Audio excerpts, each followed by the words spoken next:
General assignment? I covered state politics generally. Yeah. What did you guys think of Beth LeBlanc? What did you think of her piece? You guys, you should read it. It's interesting. It's controversial. It's controversial because, you know, she said I'm long-winded, something that nobody believes.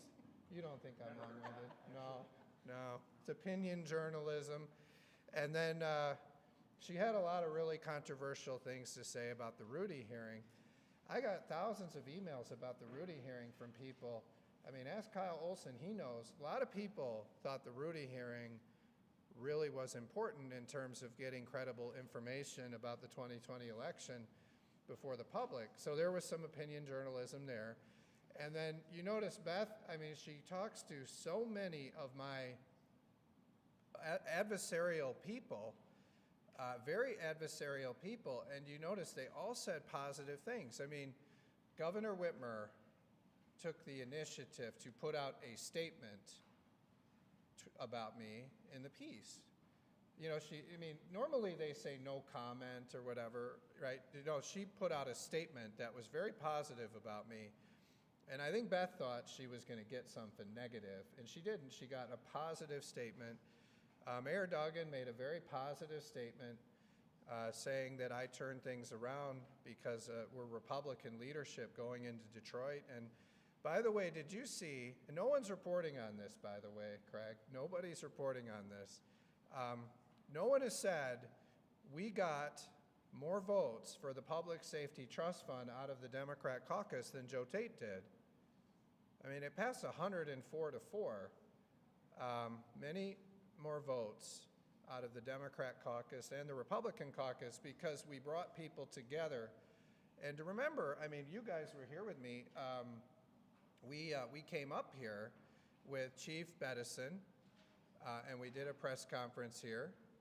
And then we went to Detroit, and we had many, many police chiefs there, people like Chief Bettison, Dearborn Heights Police Chief, Dearborn Police, there were many there, Hamtramck, a lot of these high crime cities. And we told them, look, we're going to ask you to, we're going to give you more money and we're going to dedicate it to public safety. And I think somebody there asked me, you know, what changes did you make to the legislation based on the feedback you got? Well, that was a great example. When we did that roundtable and we met with Sheriff Bouchard and we met with Sheriff Washington, and we've talked to several county sheriffs, we decided to make a change to the bill where we dedicated the money to the county sheriff's departments because, you know, these counties, some of these counties, they try to skim off the top. We don't want any of that. With the Public Safety Trust Fund, we want the money going where it should go, which is directly to creating new, or putting police on the street and getting them the equipment they need, not filling budget holes of existing programs. And remember, if they perform and they reduce their violent crime rates, they keep getting the money. If they don't, we're going to start taking the money away and we're going to put it into the cities and communities that are actually reducing violent crime. So performance matters. I mean, I'll just say this, if you're Gretchen Whitmer or you're Mayor Duggan, what else can you say but positive things about the work I'm doing in the House Republicans? And then you saw Tyrone Carter. I think Beth thought she was going to get me on that one. She called Tyrone Carter, and he had positive things to say. He said, you know, maybe Matt Hall has a better strategy than the Senate Democrats, and you can't fault Matt Hall for what they did. It's working. So, you know, that was really great to see. So there was a lot of really positive stuff in there, talking to all of our people that were very adversarial, you know, and then, so it was good. It was really, I thought it was, you know, I thought it was kind of a, I don't know. I mean, there was a lot of opinion journalism on there. It's like everything Beth does. It was really tough. But, you know, it came out okay, so give her credit. She did a fair job on that, but there was a lot of tough stuff in there, you know. I mean, one of you should write a story. Wouldn't it be interesting if somebody wrote a story talking to my supporters? But, you know, remember, Elena talked to every one of my opponents along the way, and they all said glowing things about me, and then now Beth's done it, and they all said glowing things about me. I was talking to somebody, I said, why don't you go interview 20 people that were adversarial to Winnie Brinks? And they said, that would require Winnie Brinks to actually like take a position and have an argument with 20 people. I thought that was pretty funny and a fair point. You probably couldn't find those 20 people. But no, I think we're moving ahead. I mean, we make it look so easy, don't we? But remember, when Joe Tate was here, it was hard to do the Public Safety Trust Fund. And I met with a lot of these CVI groups all over Detroit. I basically have contacts now in every neighborhood in Detroit because of the outreach our Southeast Michigan office has been doing, led by Courtney Goddard, who's doing a great job. And we're building these bridges with Warren Evans and Mark Hackle, and we're building bridges in the city of Detroit. And remember, we had to do this because when Joe Tate and the Democrats controlled the House, we'd get all these calls from all these leaders in Southeast Michigan, and they said, we can't get anyone on the phone, we don't know how to contact anybody. And we actually had Tudor Dixon with us when we went to Hamtramck, and we met with their leaders. We did a lot of inroads in Dearborn Heights with their mayor. We did a lot of great things. You know, building these bridges, and you're seeing that pay off when you see these people coming to the table and forcefully supporting our ideas. I mean, now, they told me, I asked some of the reporters, I said, are you going to be So I had a big speech last night, and the reporters had to read about it in the Michigan Advance. But I asked the reporters, I said, "Are you coming to my speech tonight?" They said, "No, you're too accessible. We don't need to see you every speech. We're going to go listen to some guy from the Cook Report. We don't need to," and then they told me one of you was chasing when he brings down the Capitol because it was the first time that anyone could get an interview in front of her. So, you know, Gideon keeps telling me we're too accessible and we should probably do fewer of these, but I got to give you guys something to write about, so we're going to do them until you stop showing up. But anyway, if you were there last night and you read the Michigan Advance, which did a great job, and I always get nervous when it's not Anna, but this other guy's pretty good too. King, is that his name? Is that who it was? Or Roth? Roth. Is that his name? Who did the thing last night? Roth? He's the guy that does WKAR. Is that Roth? Yeah.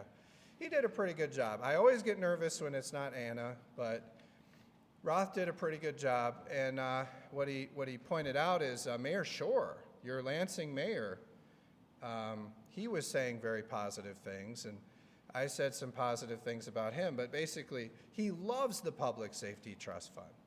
He said to me, this is going to be a shot in the arm for Lansing for their public safety. And he also pointed out in the city of Lansing, under the House Republican Roads Plan, the funding is going to triple for the city of Lansing. He loves it. So you see, these Democrat mayors are embracing, and the county executives are embracing the House Republican plans. And if the Democrats had plans on public safety or on roads or many of the most important issues to the public, I'm sure the Democrats would want to help them. But the problem is they had a very negative hearing. What was that, last week? Did you cover that? It was a very negative hearing. So the Senate Democrats, what do? They say, all right, we don't have a roads plan. Our mayors are mad because they want us to do the House Republican roads plan. Our county leaders are mad.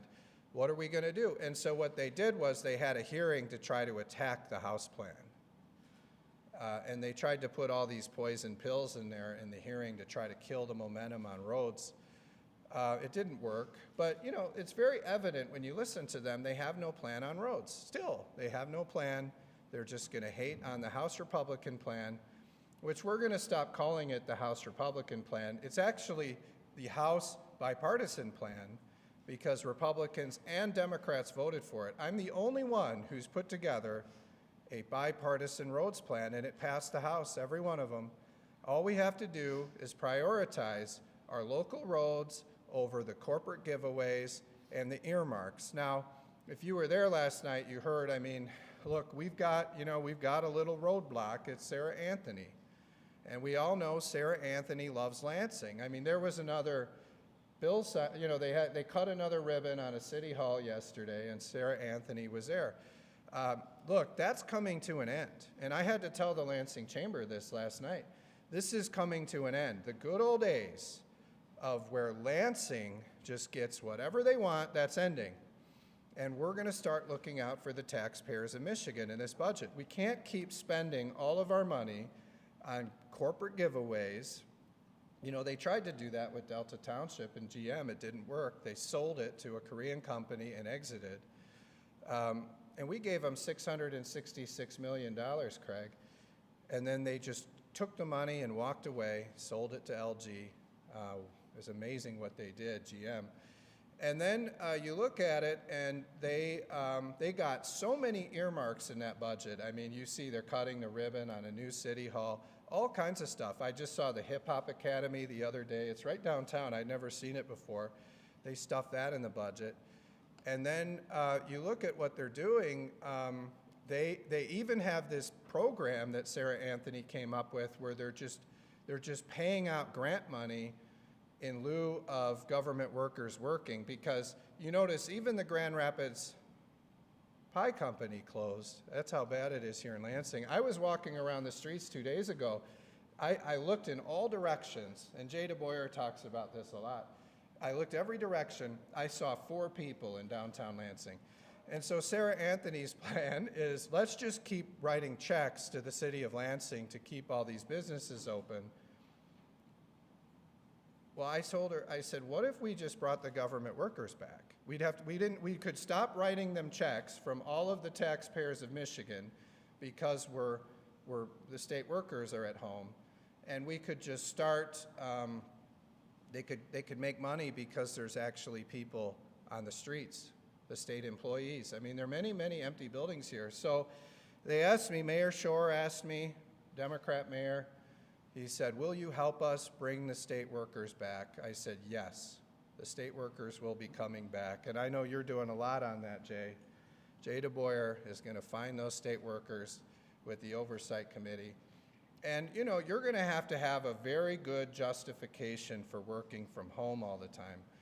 We're going to bring the state workers back to work. We're going to do it in the budget. We're going to work with our oversight committees to do it. And Lansing will be a thriving city again. I said, who's going to go to all these buildings that Sarah Anthony got in the budget? I mean, hundreds of millions of dollars of empty buildings here, unless we bring the state workers back to work. And we're going to look out for the taxpayers. I mean, government has grown 43% under, you know, the Democrats and all their ideas under Whitmer. We're going to rein that in. We're going to provide value for your dollars in this budget. And basically, it's going to be tough, but, you know, we're going to have to change things. I mean, you saw we brought historic disclosure to our budget process. And next week, on May 1, every earmark request will be posted online well before it's put into any kind of budget, and we're not making any exceptions to that. And that's a tough one. You tell all of Sarah Anthony's buddies in the lobby corps here in Lansing, we're not gonna make an exception. I don't care who the politician is, I don't care what the program is, we're not making an exception. You've got to get a sponsor, they've got to put their name on it, they need to tell us what the public purpose is, they need to describe what the money's for and when it will be complete, or else we're not doing it. The politicians come to me, most of which are Democrats, and say, hey, you know, can I get a favor here? Can we submit after May 1? No, you can't. And remember, this passed 104-0. They all voted for it, but you know, now they don't know if they want to do it. And I heard their weak, divisive leader, Ranjiv Puri, ask them not to submit any. And if you go on the website, a lot of them are not listening to him. They're a very divided group and a very divided caucus. There's a lot of Democrats that have requested projects on there. Now, I'm not requesting any projects. I'd rather see the money go into our local roads, but you know, you're going to see a reduction. I mean, you look at our plans in the past, it was $600 million, the average under Whitmer of these earmarks. That number is going to be like $100 million or less this time. So it's going to be fewer. And I don't know, what are we up to on that website? Probably $1 billion. Over $1 billion the politicians have asked for. So that'll give you something to do, Craig, to look at all of that and tell us what it is, because, you know, the way it used to work under Joe Tate and other speakers, the way it worked was we'd find out what it was about a year later when one of you told us. Now we're going to know what they all are beforehand. And I told all of Sarah Anthony's buddies in the lobby corps, I said, look, this is actually better for you guys. If you have a legitimate project, it will get funded. It won't be like the past where somebody sneaks in the middle of the night and funds some secret program after writing a check. The best programs are going to get thoroughly vetted and they're going to get funded. And we're going to make sure, like in the, you know, I understand in a weaponized government that they may punish some local district that's Republican and they need a legislator to come in and fix a road. I get that, but this has gotten so far away from that when it's $600 million or more a year going to things like the Hip Hop Academy I just saw the other day. I mean, how many more splash pads does Michigan need? And then, by the way, the first victim of Doge, you guys know about Doge, is Bolin Doge. So Doge, did you guys see these arts grants that the, I don't know, did the Midwesterner talk about that yet? These arts grants that Quentin was doing. So I used to think that the earmarks were bad. you know, the Hip Hop Academy, the splash pads, you know, the boxing rings. I just heard Joe Tate put in for a boxing ring, so now we know who was behind that, Craig. But there are all kinds of things, boxing rings, baseball stadiums, Zen Center for the Novi Public School faculty, all kinds of stuff. Well, the really bad stuff are these economic development grants in the Arts Council. Did you see these? Barbershop quartets, glass blowing, all kinds of stuff. That's what they're spending the money for economic development on. It's very interesting. And that got boged. You saw that Quentin Messer announced that they're pausing that program. So that was very positive development you're seeing because of the work of Ann Bolin and our House Appropriations Committee, but also the great work of the Trump administration, which is also looking at a lot of these spending items. So just to kind of talk about a couple more things, and then I brought some people here. Not very happy with Jocelyn Benson today, so I brought a couple people that'll talk about that in a minute. But I just think you look, I mean, you know, I think we were all shocked when we saw like 45 Democrats yesterday vote against tougher penalties on fentanyl dealers. It was amazing to see that. I never thought I would ever see that. And let's talk for a minute about why that had to happen. So you know, unlike the other drugs, fentanyl, right? I mean, this has been something that has been touching many lives. Now we know that a lot of this material is coming from China. We know it's being smuggled across the border, particularly when Joe Biden was president, and it was anything goes on the border when he eliminated a lot of Trump's policies. And we saw the effects all through our communities on fentanyl. But what you're seeing is these Democrat judges, what they're doing, because there's a minimum sentence and a maximum sentence. And what the politicians do is they increase the maximum sentence. And then what these liberal judges do is they let people out under the minimum sentence. And so Sarah Leitner and I were talking, and she said, well, why are we increasing the maximum sentence when all these Democrat judges do is they give all these criminals the minimum sentence? So we said, let's increase the minimum sentence so that these Democrat judges are forced to put these fentanyl dealers in prison where they belong. You know, this is a very, very serious thing, and it touches families all over our state. And we need those tougher penalties, and we need these people behind bars for what they're doing. So that was great. But I was shocked. I think it was, what, was it 45 Democrats that voted against that, Gideon? 44. Sorry, I was off by one. It's amazing to see that. Just sad.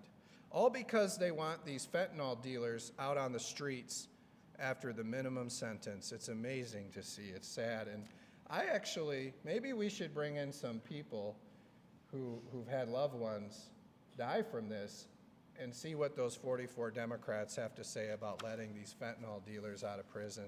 It's amazing to see. I mean, and by the way, did you see we had the Monroe County Sheriff on the floor yesterday, and he testified in about every committee. And he's like a lot of these law enforcement people. You saw Chief Edison up here thanking me on behalf of the victims of crime of Detroit. What we did, we came in right at the beginning of the year and we said, we're not doing any more of this soft on crime stuff. We're going to stand up for crime victims and public safety. And you see House Republicans delivering on that with the Public Safety Trust Fund. You see it when we announced we were going to kill every one of these bills that let violent criminals out of prison early. You see it with the great work going on today in the Government Operations Committee. You want to talk about a great chairman? Brian McGoal. He's just shooting out bills left and right, banning sanctuary cities and counties. Remember, Michigan has been a magnet for illegal aliens, and it's every week. You're seeing crime from illegal aliens across our state, and we've seen some murders, we've seen some criminal sexual conduct, you've seen a lot of bad things coming from these illegal aliens.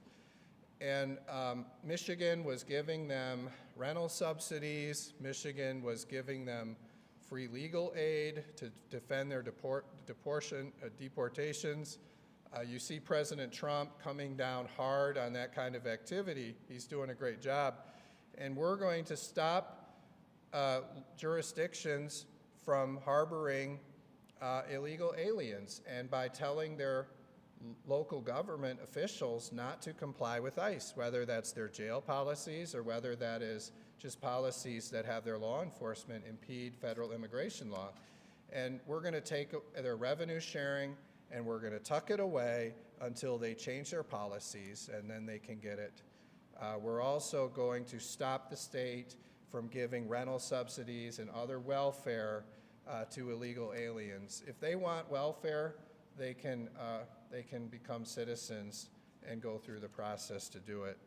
That's going to make our community safer. So we're following through on our commitment to law enforcement and victims of crime, that we're going to keep lowering the violent crime rates, we're going to protect crime victims, and we're going to restore law and order in Michigan, and you're seeing that happening with the House Republicans.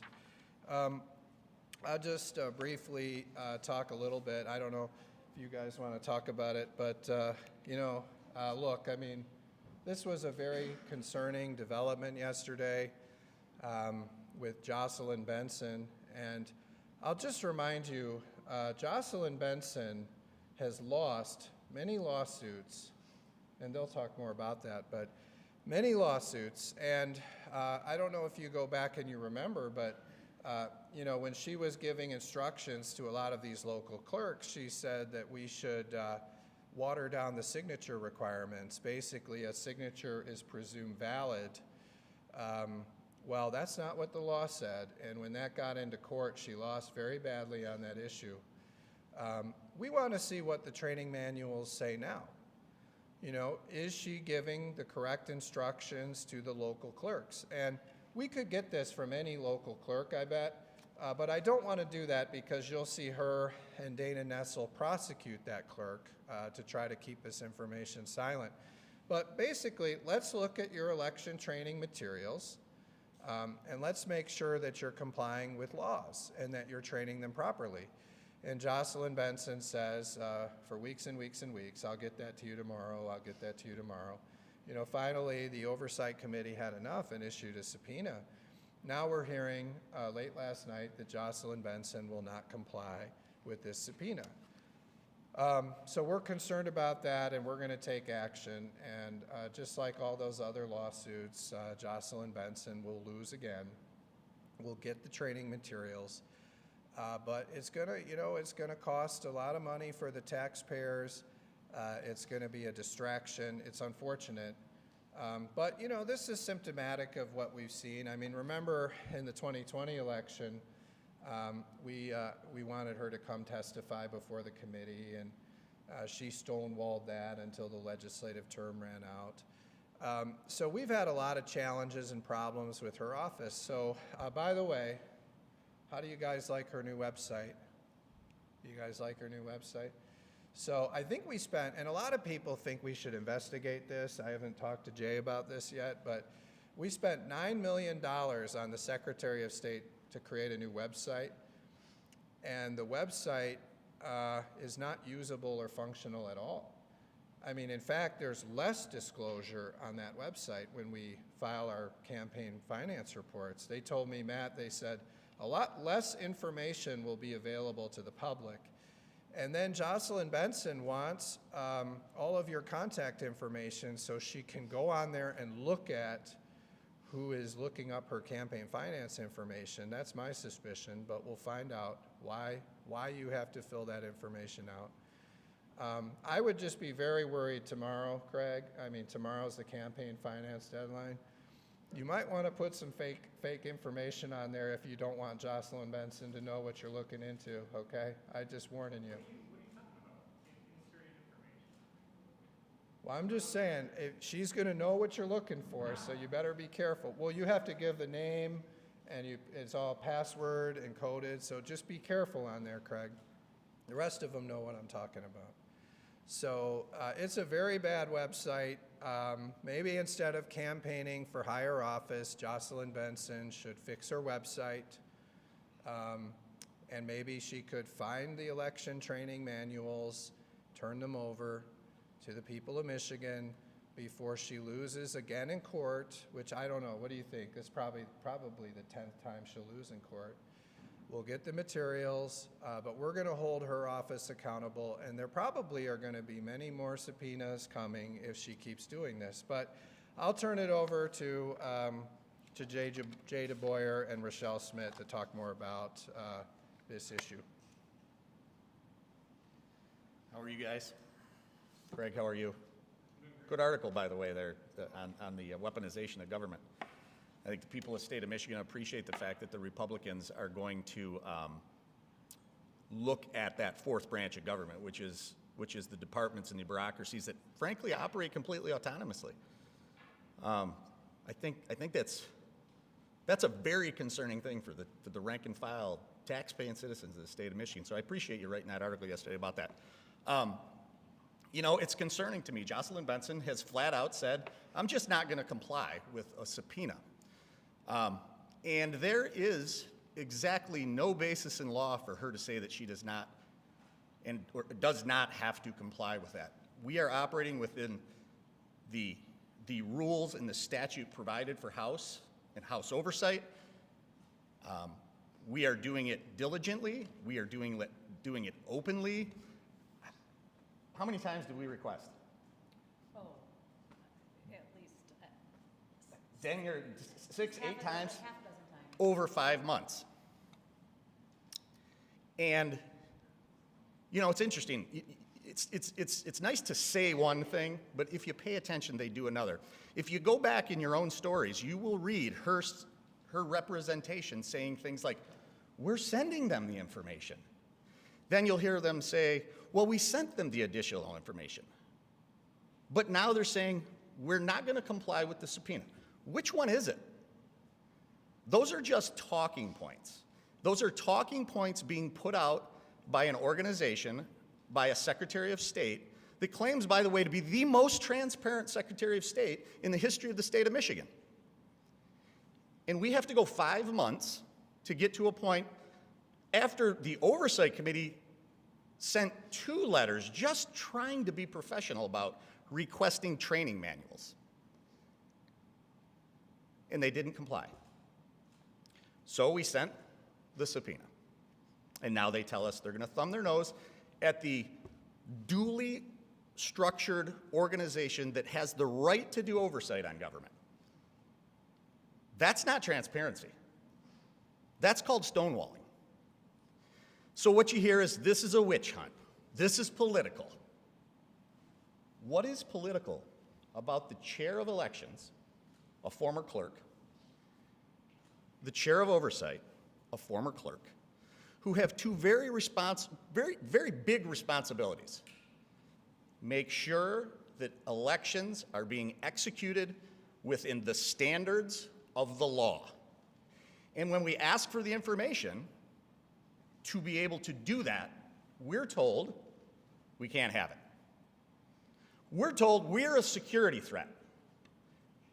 Rochelle spent 7 years, 8 years as a clerk. I spent 12 years as a clerk. There's 5,000 people roughly in the state of Michigan that have access to that information that they're telling us, the chair of oversight and the chair of elections, that we are a security threat. I got to be honest with you, that's a very convenient excuse. That is stonewalling. That is using talking points that have no merit. She has no legal basis to reject our subpoena whatsoever, but she's going to. And that's disappointing to me, because this is not a political issue. This is a simple oversight and a simple elections matter that we, you, and the people of Michigan are entitled to know how clerks are educated to execute elections. I'm going to tell you right now, I have in my office some preliminary information. You guys are aware of the 16 potential illegal votes that were cast by non-U.S. citizens, right? I have information that we're probably pushing 80 now. Now, not all necessarily illegals, but 80 fraudulent votes that were cast in the 2020 election. I have information as we're working through this, and I'll be open and transparent with you as we can confirm things. But remember, it was 1, and then it was 15, and then it was 16. I'm telling you right now, it's near 80. Why is that an issue, and why am I bringing that up in this topic? That demonstrates a systematic problem at the election level, that things are not being done appropriately. But yet when Representative Smith and myself say, provide us the information so we can determine if those things are being done appropriately, we are a security threat. That is a big deal to me. It's telling to me. It says to me there's something that's being hidden. And all I'm asking is prove me wrong. Provide me the information. Let us review it. We both have experience in administering elections. We understand the terminology. By the way, if there's security matters, tell us what the security matter is. Ask us to come in and have a discussion about it. Show us what it is. I'm not interested in jeopardizing the security of our elections. I'm interested in making sure that our elections are being run according to law. That's it. We've been through a very professional process, a very transparent process. We've asked repeatedly, and we are at the point now that it isn't even a, hey, let's talk about the subpoena. It's a, we'll see you in court. Someone explain to me how that action jives with the most transparent Secretary of State in the history of Michigan, because it doesn't. I'll turn it over to Representative Smith. Thank you. Thank you for being here. I just want to reiterate a few things because it just makes one believe that there are reasons why our Secretary of State will not hand over very basic, simple training materials, as which Representative DeBoyer said. There's nearly 5,000 clerks, deputy clerks, election directors that have this, access to this, and why we simply can't see that the proper guidance is being told on down to them for them to conduct their elections. It's really astounding that our Secretary of State is stonewalling us and not providing this information to us. What does she have to hide? As I've said before, these are not state secrets. It's incredible for the most transparent Secretary of State, who prides herself in that, and many manners throughout what she's doing with her campaign finance, directives to clerks. This is what we're dealing with. So it's unfortunate that we have had to get to this level. Honestly, I never would have thought this would have been so problematic.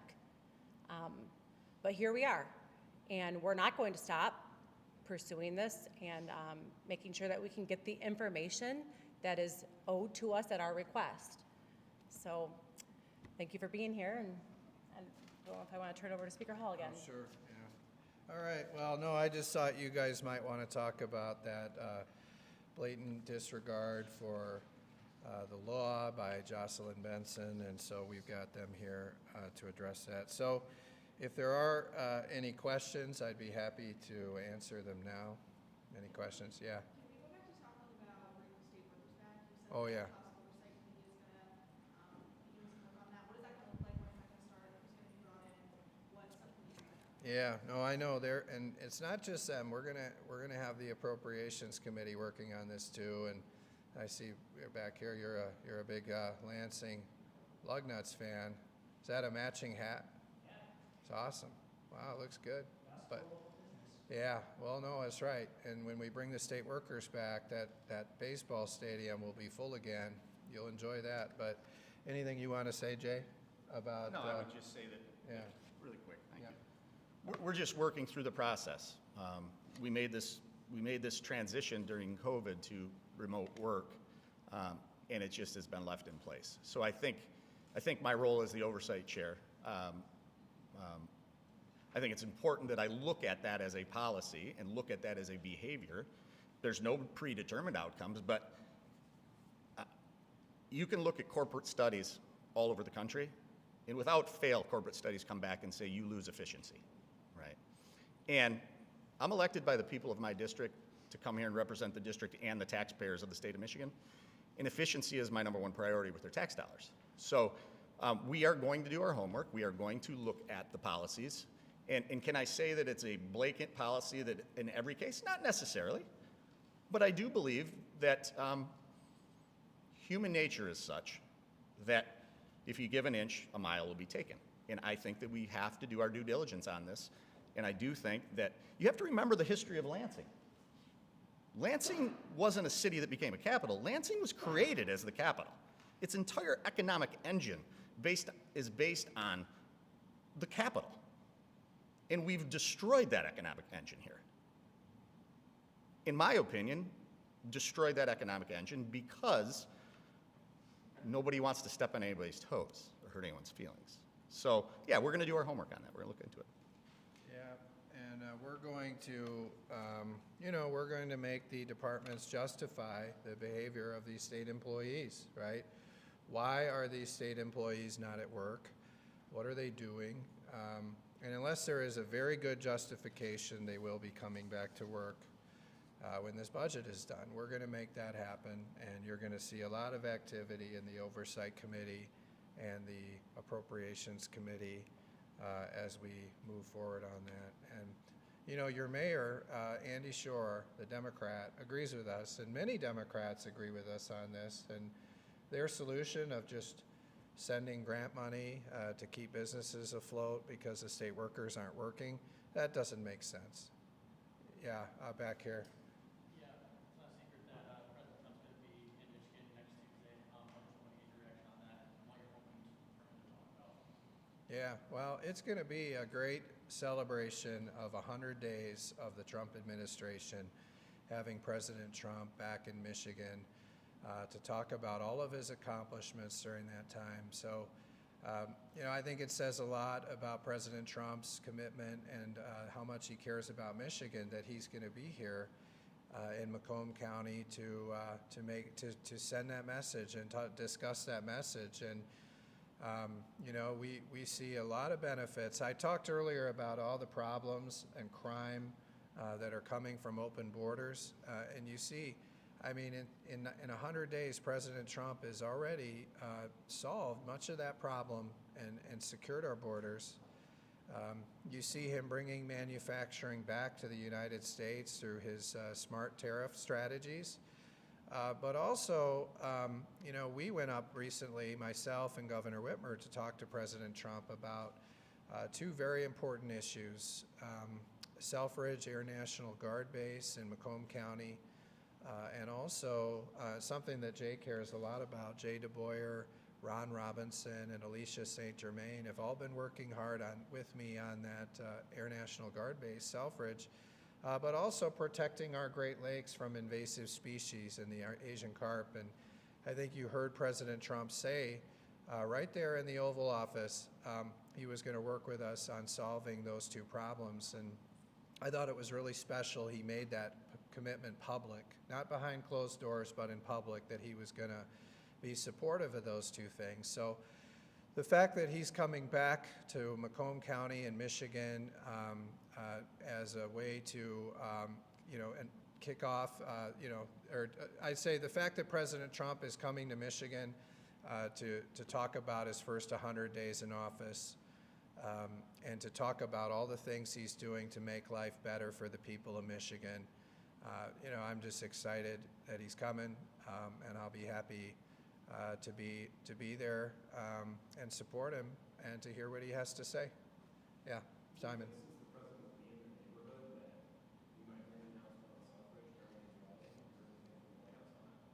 No, I don't know. I know when we were there in the Oval Office, he said he had heard some encouraging news from the Defense Secretary. He talked about some of the missions that he was looking at. And remember, that's what I'm asking for, and Alicia St. Germain and Ron Robinson, John James, Lisa McLean, all of us, we're saying, please bring another fighter mission to Selfridge Air Force Base, because this is critical to Michigan's economy. It's critical to Michigan's security. It also is much more affordable than an active unit doing a new mission in an Air National Guard base. So, I think it's good that he's coming back. I feel confident that President Trump will deliver on his commitment to bring a new mission to Selfridge, but I don't know what we'll hear from him on that day. But I think it's a good sign that he's coming. Yeah. I guess, kind of switching gears here, have you heard any feedback on your EV proposal to help with the roads? Oh, yeah. Governor's office? Yeah, you saw that proposal on the EVs? Don't you guys, these reporters all probably drive EVs, but, you know, I know Craig does, but no, anyway, they all probably drive EVs, but I don't think the Midwesterner drive EVs, but who knows?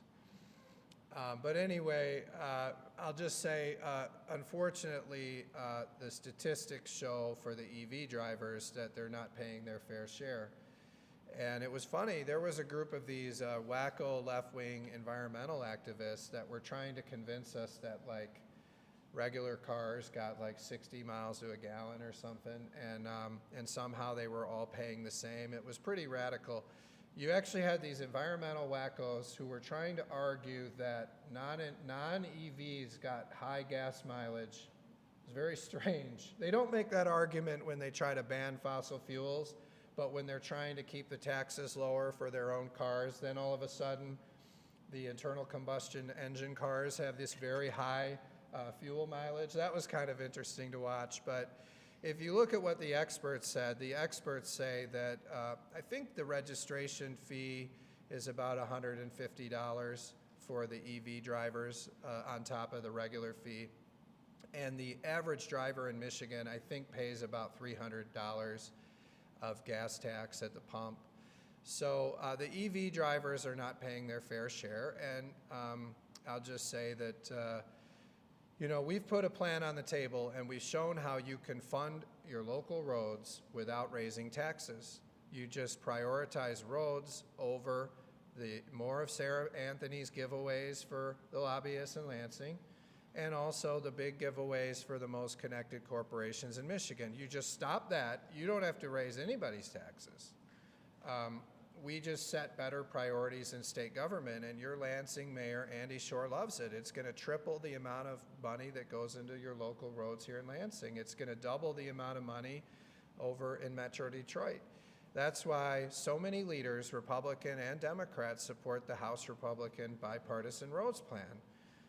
The problem is Democrats are hell-bent on raising taxes to fix the roads. And I'm just saying, if we must do it, you know, then I'd be willing to look at making sure these EV drivers pay their fair share. Now, in order for us to have further discussions and conversations on roads, it would require the Senate Democrats to come up with a roads plan. We are seeing no action from the Senate Democrats other than hating on the bipartisan plan that's out there. And we'll see what happens, but we have a clear plan. It's bipartisan. It's sitting there. Many mayors, many county officials want to see our plan move, and we're dealing with a group of people and Senate Democrats that have a very negative governing philosophy, and I would just ask them, if you have no ideas of your own, it's okay. Just empower Governor Whitmer to negotiate on behalf of you, Senate Democrats, and we'll get a deal that'll fix our local roads, because Governor Whitmer and I already agree on half of this. We dedicate all of the money collected at the pump to roads, all of it, and we start cutting spending. Now, Whitmer right now only supports $500 million in cuts, but that's $1.5 billion that we can put into our local roads now. Now, we want to find the other $1.5 billion, but that requires the Democrats to have a plan. So please, empower Governor Whitmer to negotiate, and we'll get a deal done. But stop hating on our plan with no plan. It's just sad to see what the Senate Democrats have been doing. Yeah, down here. Speaker Hall, also on the Senate Democrats, I want to get your thoughts on the prescription drug affordability board legislation that was passed through today. Yeah, I heard they woke up a little bit today, so that was good, right? The Senate Democrats. Yeah, so, and you guys know this. You know, I voted to, I think I voted twice, once in 2021 and once in 2023. I voted twice for price transparency on prescription drugs. You know, I voted to change the law so that these drug manufacturers are held accountable when their drugs hurt people. You remember they had this liability shield in Michigan that they didn't have in any other state, and we got rid of that. And so I've supported bipartisan solutions on reducing the cost of prescription drugs and holding the big pharma companies accountable. On this one, I think we referred it to the Government Operations Committee. You know, they'll take a look at it, but you know, it's a very controversial proposal put forward by the Senate Democrats. And so every bill that we look at, we're going to look at, does this actually reduce the cost of prescription drugs? So we're going to take a look at it. And like I've said, I've supported bipartisan solutions, both on the immunity, eliminating the immunity for the big drug companies, and also forcing them to disclose their prices transparently. And both of those things passed. Yeah, Craig? Speaker Hall, did I hear you correctly that you said Lansing Mayor Andy Short came to you and said to bring the state workers back into the office? Is that what you said earlier? Well, no, I'm just saying we talked, and he supports what I'm doing, and if you were there, you would have known, but you were probably covering the, what was he covering? Whatever they were doing, the big Lansing Insider event up here. What do they call it? MPLP? But no, you saw Jordan was there and the Michigan Advance, and we talked a lot about it. What specifically did he say to you? Well, it was a very public exchange if you were there. Yeah, I said, we're going to bring back the state workers, Mr. Mayor, and he said, thank you. What is the houses? And there was a lot of discussion, but I'll answer in 1 sec. There was a lot of discussion, and he wants us to bring the state workers back. He knows it's going to help his economy. I hope that answers your question. I'm just Yeah. curious about state workers working Uh-huh. at what is the house's policy for staff to meet in Lansing? How many days a week? Yeah, it's a great question. So, do you remember when I became Speaker of the House, one of the first things I did is we changed the rules and we gave the regular members more autonomy over their staff, and I was celebrated for that. People on both sides of the aisle celebrated that, because before what would happen is the Speaker would force your staff, you know, they'd hold your staff over you, you know, and that was viewed as a negative thing. And so we gave more flexibility. I'll just say this, I come in here every day, just about, and every day all the lights in Ranjit Puri's office are off every day. Probably today. I mean, go look, like go down there on a Monday and look. They're all off, every one of them. You think there'd be one person in there? There's 0 people in there. But I'll tell you this, we're there every day. My office is there every day. I think you see a lot of the Republicans, we're there every day. We encourage in-person work.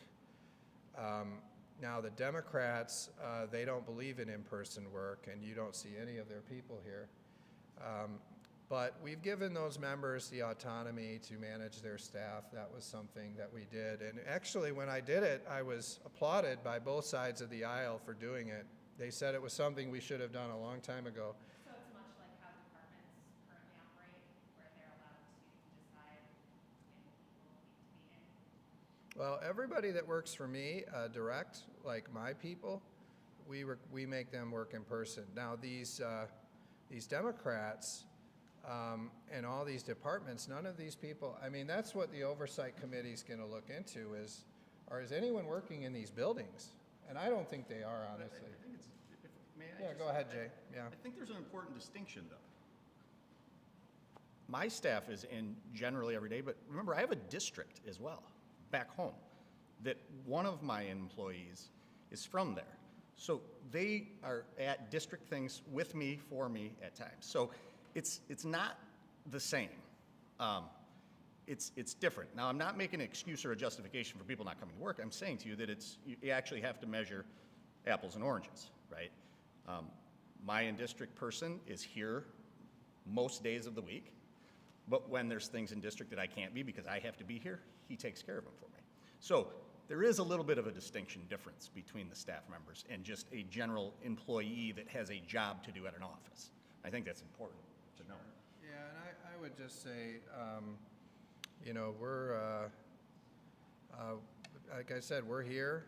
I would look across the hall. You should come in. Somebody should come in every day and look at Ranji Puri's office and see how many days the lights are on. You'd be shocked. But you know, we're paying probably, how many $1 million do you guys think we're paying for all these empty state office buildings? It's a lot. It is a lot. And our appropriations committee has a right to know, do we need these buildings? And the Lansing Chamber of Commerce is not happy, and their mayor, Andy Shore. Any other questions?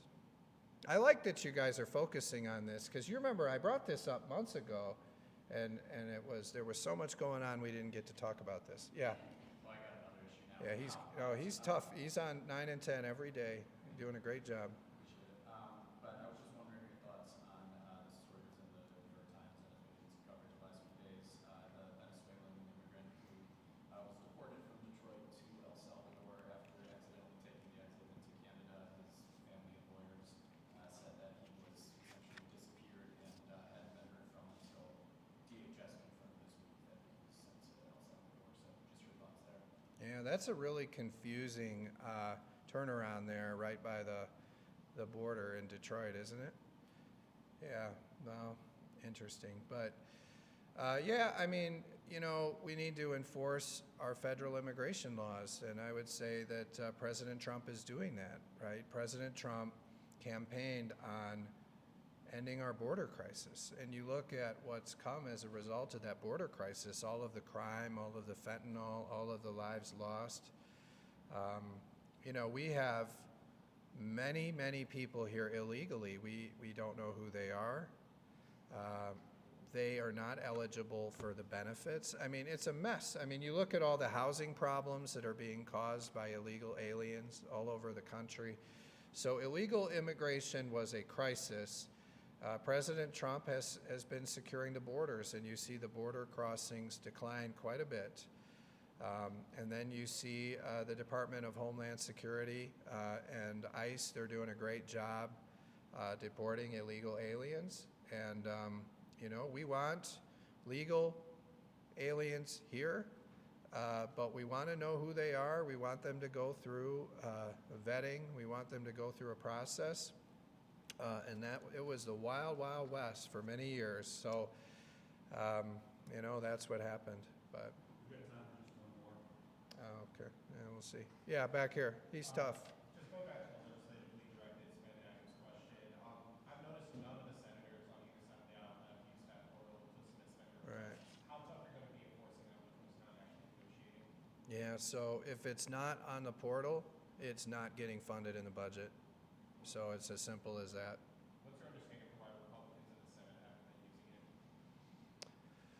it? I'll just say that, you know, they should work to get a sponsor, and if it's not there, then it's not going to be funded. I mean, Senate Democrats have had, I mean, when did we do this? We did this very early, and it passed, 104-0.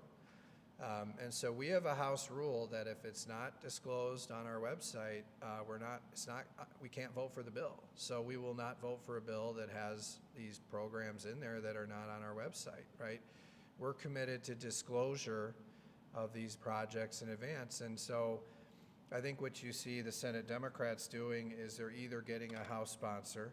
You know, I know a lot of the Senate Republicans are getting a House sponsor, or they're just going to try to cause chaos at the end of this process as they're trying to shut the government down to do all their pork projects. I mean, look, if it's not in there, we're not doing it. That is the House rule. We've seen, like so many issues, no attempt by the Senate Democrats to solve this problem. They're just going to not submit items, not create a process for transparency.